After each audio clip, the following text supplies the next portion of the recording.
अनुसूचित जमातीच्या आरक्षणाची अंमलबजावणी करण्याची मागणी करण्यात येत आहे। यासाठी 30,000 कार्यकर्त्यांच्या उपस्थितीमध्ये पंढरपूर ते बारामती संघर्ष यात्रेला सुरुवात झाली आहे। ही संघर्ष यात्रा पुणे जिल्ह्यातल्या इंदापूर इथं पोहोचली आहे। ही संघर्ष यात्रा 21 जुलैला बारामतीमध्ये पोहोचेल।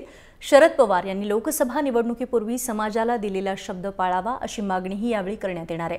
आमदार प्रकाश शेंडगे, हनुमंत सूळ, पांडुरंग मारकड इत्यादी नेत्यांनी या संघर्ष यात्रेमध्ये सहभाग घेतला। दरम्यान न्याय मिळाल्याशिवाय हटणार नसल्याचा धनगर समाजानं पवित्रा घेतलाय।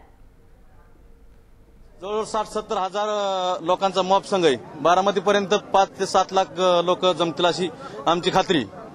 आम्ही ही आरक्षण घेतल्याशिवाय, सर्टिफिकेट हातात पडल्याशिवाय आम्ही या मोर्चातनं माघार घेणार नाही। तरी हा धनगर समाजाच्या आरक्षणाचा प्रश्न लवकरात लवकर सुटावा अशी आमची इच्छा आहे। आणि दुसरी गोष्ट म्हणजे जर नाही हे दिलं आचारसंहितेपूर्वी तर आता जे सरकार आहे, या सरकारमधले जे पक्ष आहेत त्याच्या विरुद्ध आम्ही आमचा महाराष्ट्रातील धनगर समाज एकवटलेला आहे, 100% एकवटलेला आहे।